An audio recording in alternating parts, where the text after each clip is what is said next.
Olá, pessoal! Olá, pessoal! Bem-vindos a mais um Saco de Gatos, o programa semanal da Alameda, que fala com os autores, que entrevista amigos, que volta a falar que fala de livros, enfim, em que a gente faz o que a gente gosta mais, que é essa relação com os autores e com os livros. Essa semana eu tenho o prazer de receber de volta no Saco de Gatos a Maria Cláudia Bonadil, que é autora de mais um livro sobre moda publicado pela Alameda, livro interessantíssimo, que é o História e Historiografia da Moda, que foi organizado pela Maria Cláudia Bonadil e pela Elizabeth Murilo da Silva. Em breve voltaremos com uma entrevista com a Elizabeth, faremos uma cada um. Então, hoje é o dia da Maria Cláudia. Bem-vinda, Maria Cláudia. É um prazer falar com você aqui no Saco de Gatos.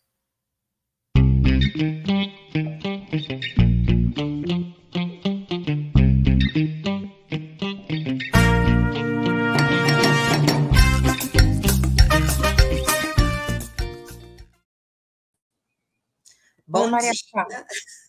Tudo bom, Joana, né? A gente aqui de novo, né, conversando, enfim, para falar agora desse livro, né, que também, tem uma capa incrível, né? Acho que a gente até depois pode falar um pouquinho dela, né? E não só a capa, mas o conteúdo, claro. Maria Cláudia, é um prazer receber você de novo aqui no Saco de Gatos e ter você mais uma vez como autora de livro da Alameda.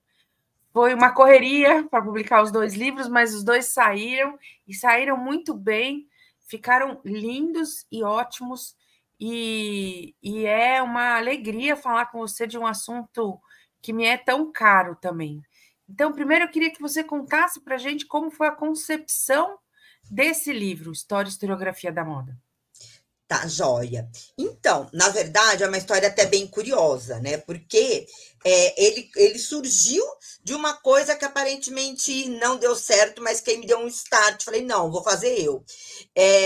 Assim, 2019, ou início de 2020, assim, nesse período entre, né, antes da pandemia e início da pandemia, eu recebi um convite de um pesquisador para escrever um capítulo de livro, né, sobre a história dos livros de moda, porque ele estava organizando um livro, né, que tinha livros como o tema. E aí eu me empolguei demais, né, e realmente escrevi, e era uma proposta de pensar também isso, né, no Brasil, dos anos 80 para cá. E aí eu aproveitei um monte de coisa que eu tinha aqui em casa e falei, fiz esse levantamento, escrevi um texto mesmo, pensando como é que se dava essa história, quer dizer, como é que começa a publicação de livros sobre moda no Brasil, quais são os hits, né, assim, tipo aquela coisa que sempre aparece, que se repete no mercado editorial, quais são os temas, né, que mais são publicados, as principais editoras, enfim, fiz um balanço. Aí o rapaz sumiu, né? E eu, no fim das contas, eu não fiquei chateada.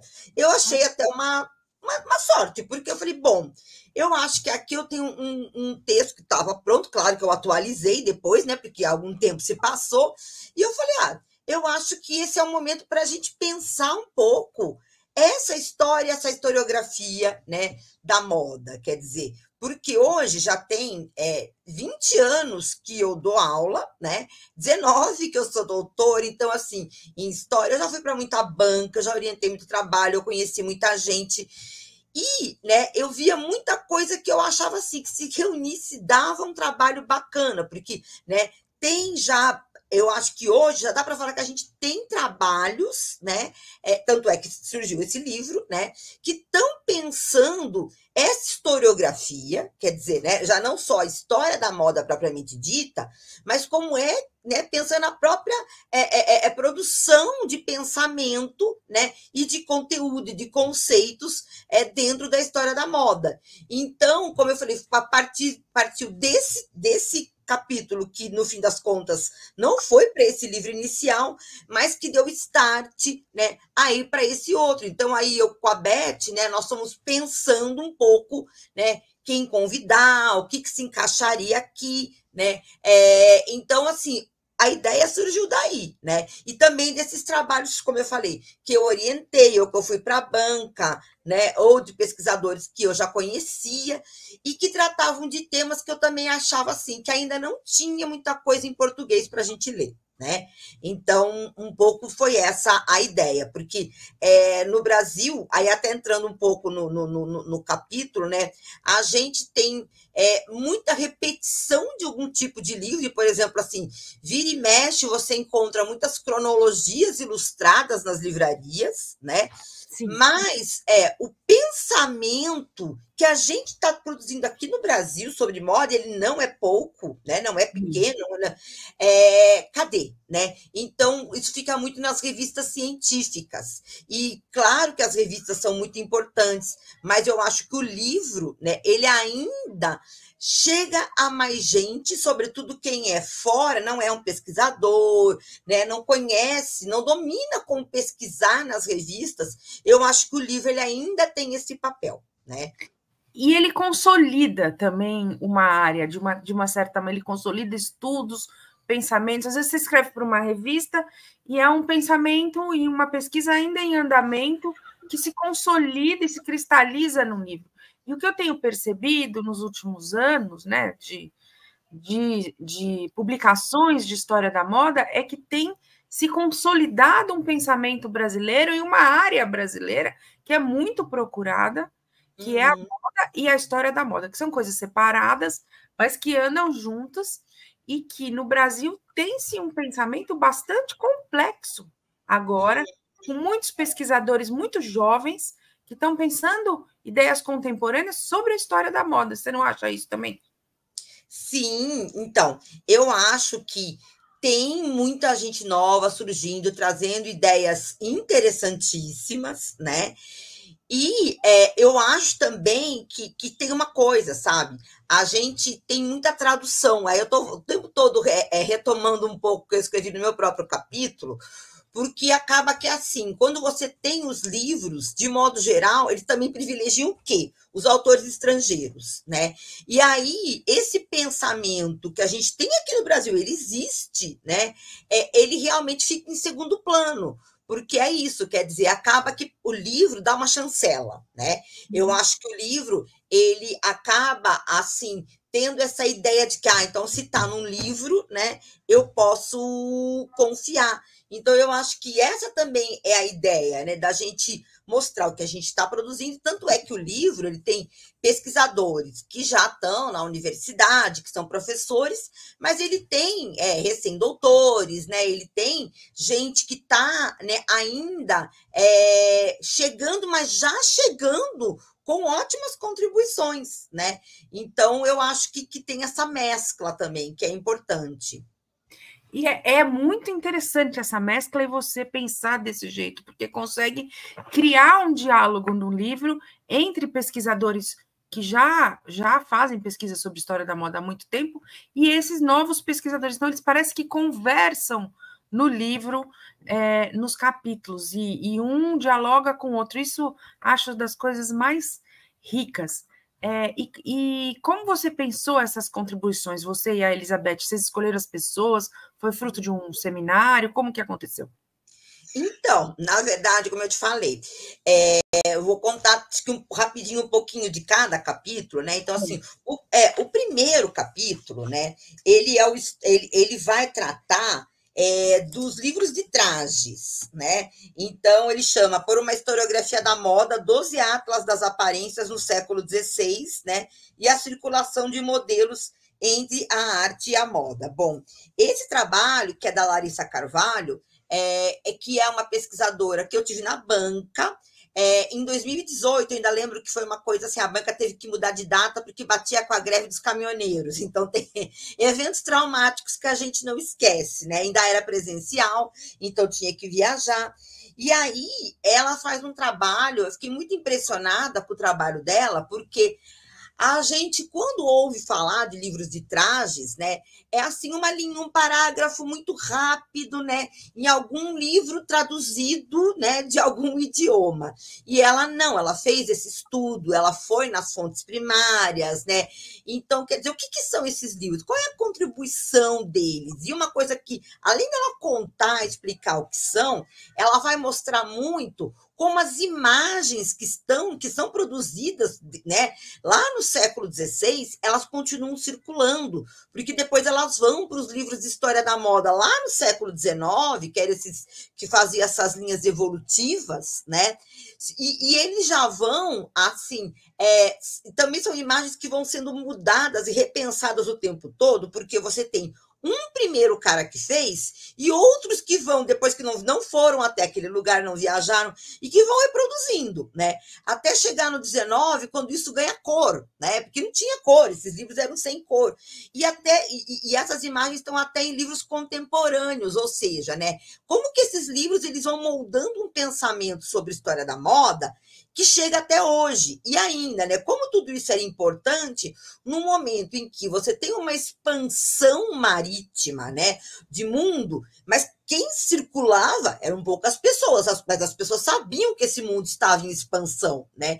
Então, como esses livros de trajes, eles tentam de uma certa maneira, né, ser uma espécie de livro, né, que dá a ver, né, esses outros indivíduos, essas outras localidades, né, lá no século XVI. Então, eu acho que, assim, é uma coisa muito importante, porque, como eu falei, está presente ainda hoje, a gente não tinha, né, nada sobre isso, assim, com essa profundidade em português.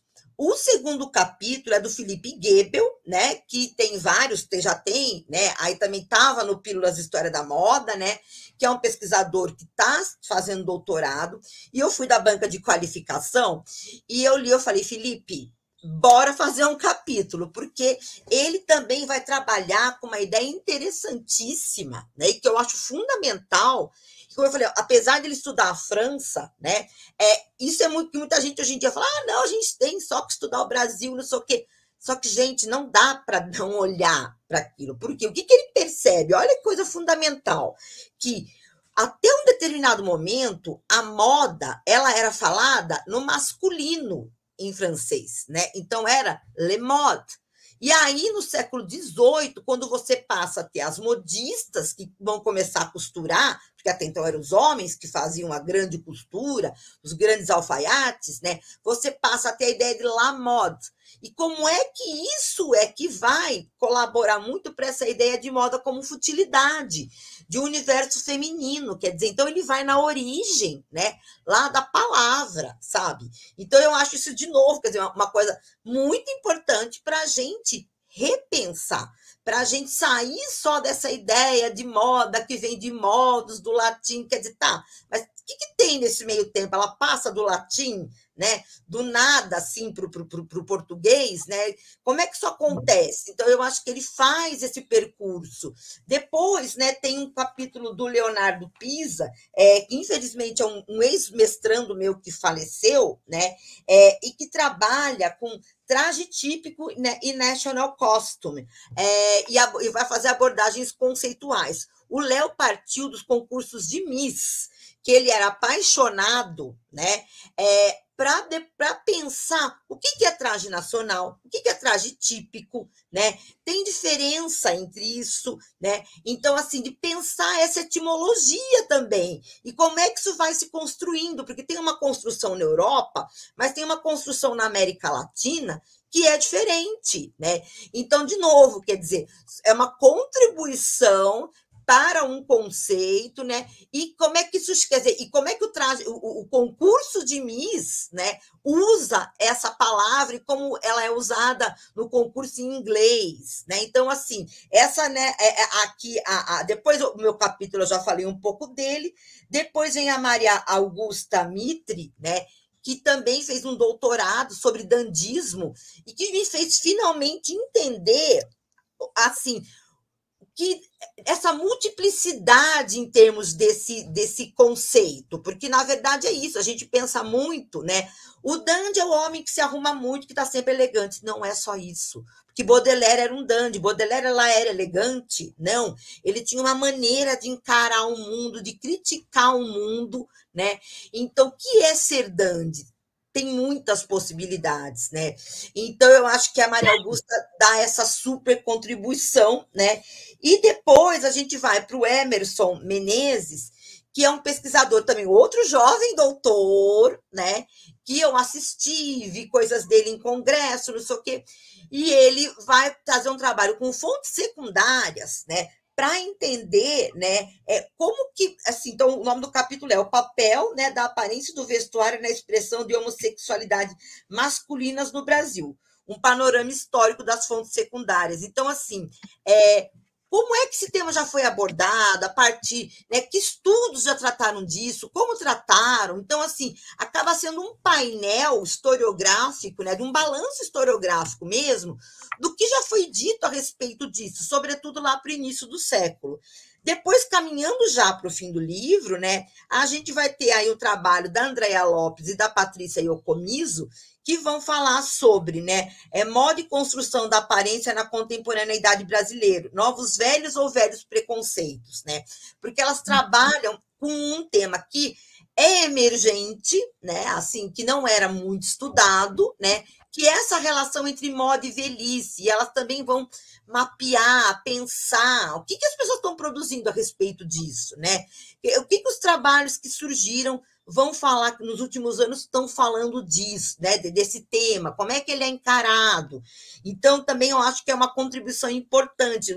Esses dois capítulos têm esse diálogo, né, de ser também, como eu falei, o livro tem muito isso, conceitos, mapeamentos, e os dois últimos capítulos que eles dialogam, que é o da Beth, né, que aí eu falei, Beth, você vai escrever sobre esse tema, porque a Beth trabalhou, né, no mestrado e no doutorado, a Beth é professora comigo aqui, né, que é a Elizabeth Murillo, que eu chamo de Beth, né, ela trabalhou com a questão da violência no esporte, e ela trabalha, né, ela foi para a moda depois. E aí eu falei, olha, mas você está o tempo todo orientando iniciação sobre moda esportiva, faz um capítulo para a gente pensar, né, assim, essa história da moda esportiva, né? Como é que ela começa nas elites, né? E hoje ela depois ela vai, né, ter uma grande popularização, e hoje ela faz muito esse caminho contrário, né, que é sair inclusive das periferias para chegar nas grandes marcas, né? Então, assim, como é que as grandes marcas vão trazendo os rappers, vão trazendo, né, aí todo esse pessoal do hip hop, que eu acho que, né, é um fenômeno interessantíssimo. E por fim, né, um trabalho da Rosane Feijão, que eu também fui da banca de doutorado, que ela cunhou um termo, né, que chama lugares da moda. E para quem é historiador, a gente trabalha com essa ideia de lugares da memória, né? E o que seriam esses lugares da moda? O que caracterizaria um lugar da moda, né? Então ela vai falar da efemeridade, etc e tal. Então, como eu falei, eu acho que, né, é um livro que realmente tem uma contribuição bem importante desse pensamento que a gente produz no Brasil para quem, né, quer aí mergulhar de maneira mais aprofundada nos estudos sobre moda. E Maria Cláudia, de alguma maneira, o livro traduz acho que eu poderia, a vivacidade e a criatividade e a sua militância por essa área de história da moda e esse grupo que se criou na UFJF. Queria que você falasse um pouco sobre isso, que é uma coisa muito forte que você traz com você, que é muito interessante. Então, exatamente.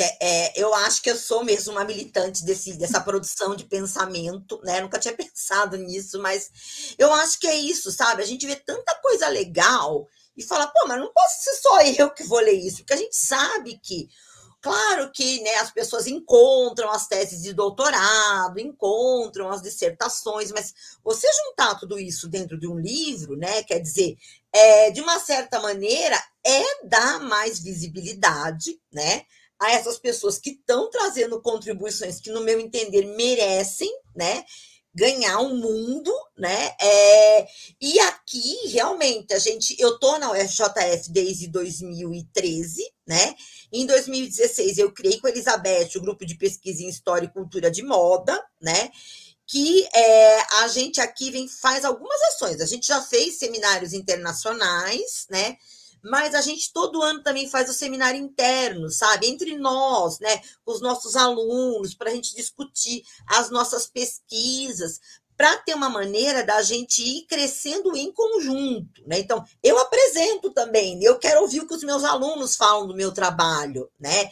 E também, então, não é uma coisa, a gente tenta também não ser uma coisa professoral, no sentido de, eu vou lá, eu vou ouvir e vou contribuir. Não, olha o que eu estou pesquisando agora, né? Então, eu acho que isso também colabora muito, né? Para que a gente consiga produzir um trabalho de qualidade, né? Assim, de ter essa discussão entre nós, né? E de nós para né? O fora da universidade também. Acho que as duas trocas acontecem. Eu ando sem coragem de organizar outro seminário internacional. É isso que eu ando. Vamos organizar aí, que é importante. Escuta, e eu também achei interessante e acho fundamental para esses estudos de história da moda, que é abrir o leque, ou abrir a cabeça das pessoas para assuntos que não sejam apenas de uma moda voltada para uma determinada classe social. Quer dizer, a moda está no cotidiano, a moda nos envolve, a moda tem diversas relações com muitas outras áreas, com muitas outras coisas da sociedade. Então, você traz essa diversidade tanto para o seu trabalho, né, como historiadora da moda, como para esse livro e para os eventos que você faz e tal. Você não acha? Porque por muito tempo se ficou com a ideia de que fazer a história da moda era fazer uma moda retrospectiva, citando aqui, fazendo uma analogia ao Fernando Novaes, que falava de economia retrospectiva e da diferença da história econômica e da economia retrospectiva. Por muito tempo se fez uma moda retrospectiva, quer dizer, você olhava para o passado e só via um determinado tipo de vestimenta para uma determinada classe social. E hoje isso se expandiu para uma infinidade de outros temas, você não acha? E o livro traduz, e esse livro e os outros traduzem essa vivacidade, essa coisa nova e pungente da área. Você não acha?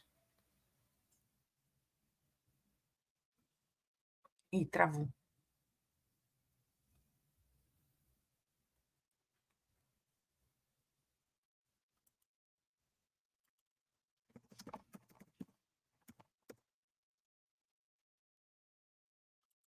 Alô? Ih, caiu. A gente já volta com a Maria Cláudia. João, caiu. Ela caiu. Eu sei. Ela tá falando, tô falando com ela aqui. E ela vai entrar. Ela vai entrar de novo, eu acho. Peraí. Tá. Caiu a luz de novo. Bom, eu acho que foi bem até agora. Dá, Posso né? fazer um fechamento? Faça um fechamento agora e a gente manda ver. Você corta essa última pergunta? Eu acho que sim. Tá. E depois, João, marca com a Elizabeth Murilo, que também é coorganizadora. Ela tá com um problema que o irmão dela tá em fase de tratamento de câncer. Mas quando ela puder. Eu vou falar com ela. Ok. Tá. Então, tá bom, voltou. Peraí, João. Peraí que ela vai entrar de novo. Tá voltou bom. A luz lá. Nossa, tá indo e voltando. Será que ela volta? Ela vai voltar. Caiu, eu vi. Tá caindo e voltou. E aí, João, tudo bem? Tudo bom, Haroldo? Deu tudo certo? Tudo certo, tem bastante livro no Breno. Não é, então. Imaginei. Tem uns 40, assim. Vai dar tudo certo.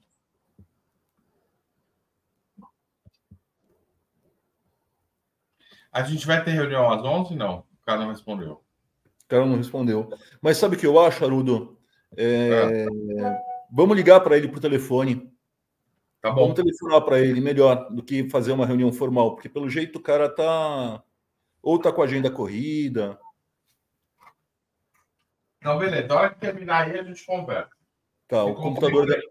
Beleza, o computador dela tá reiniciando, Joana. Tá.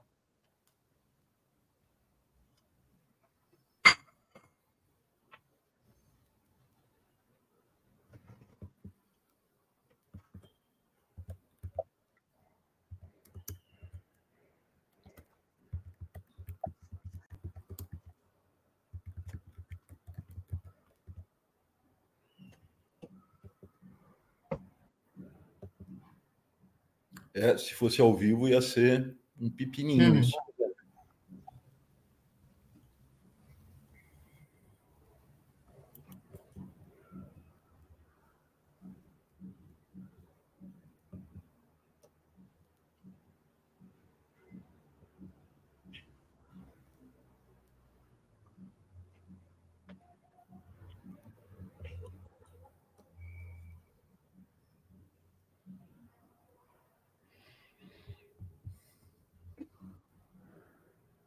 Tem mamão para você, amor.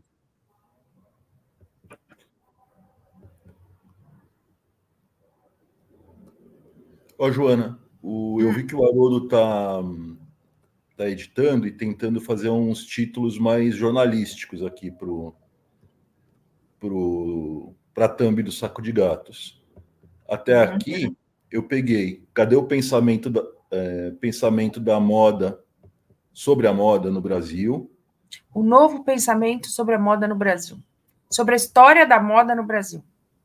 Tá. Um novo pensamento. Ou qual o novo pensamento? Qual sobre a moda? Qual o novo?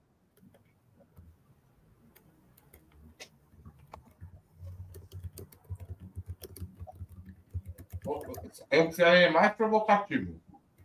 Provocativo. A história da moda mudou. É legal. A moda mudou. Eu gosto. A história da moda mudou? O outro que eu tinha puxado tinha pescado aqui, sou uma militante da história e cultura da moda. Não. A história da moda mudou? Ok. Apesar que militante da história da moda é bom. Não, tá bom. A história da moda mudou?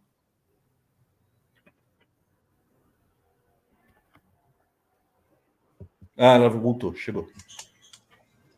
Oi, gente, você deve estar fazendo alguma coisa, bem, sei lá, algum ajuste, porque na minha rua tem uma maternidade, então aqui não costuma ficar sem luz, sabe? Assim, é sempre rápido, mas talvez exatamente por isso, para não deixar muito tempo, eles ligam e desliguem, mas bora lá. Vamos fazer essa última pergunta, não sei se você conseguiu ouvir, mas eu faço de novo. Aí a gente já encerra e já também, porque já está quase no final. Caiu de novo.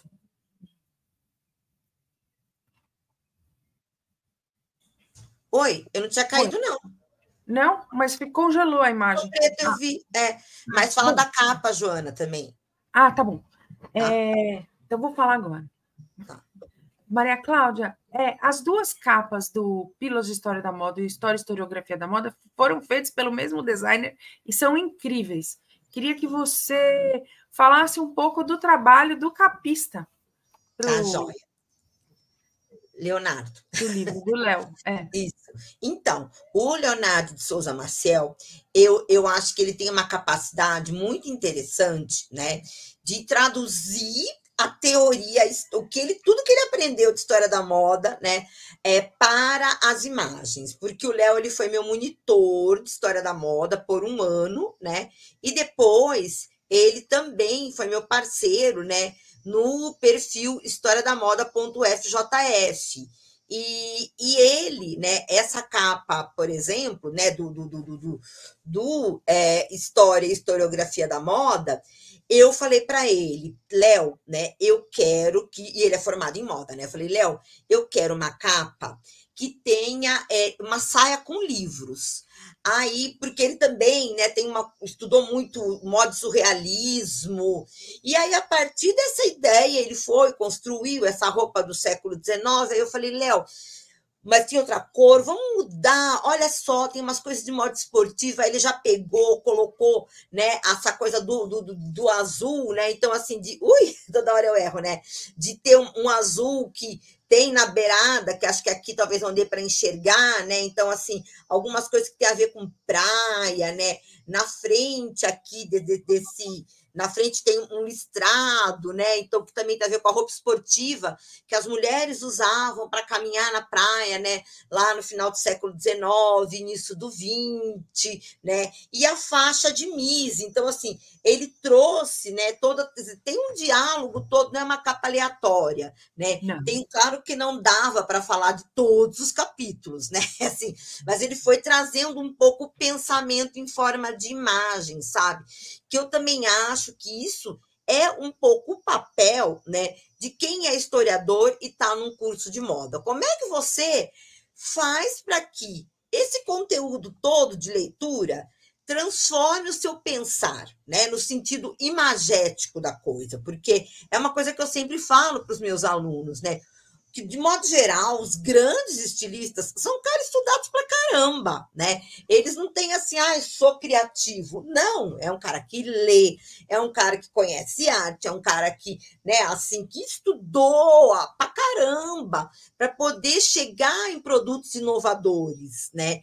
Então, eu acho que a gente também tem esse papel, sabe? Eu acho que eu fico muito satisfeita com esse outro resultado também, quer dizer, de você conversar com a comunidade acadêmica, né, que quer trabalhar com história da moda, mas também com a comunidade, né, ou com os discentes, os profissionais da área de moda, né, que estão propriamente no mercado de trabalho, que é o caso do Léo, e espero seja também de outros leitores do livro, né? Ai, Maria Cláudia, eu queria agradecer muitíssimo sua entrevista para o Saco de Gatos e espero tê-la como autora e nova entrevistada com um novo livro. Enfim, assim que você tiver vontade de organizar alguma coisa ou escrever alguma coisa, estamos sempre aí para te receber aqui na Alameda. É um prazer ter você como autora e uma alegria editar você a cada vez. Eu também agradeço, é uma parceria, né, muito boa. A gente, quando dá certo, a gente repete, né, Joana? Opa, vamos aí. Tá joia? Até Tá, mais, Júlia. então. Um Tchau, beijo. tchau. Tchau.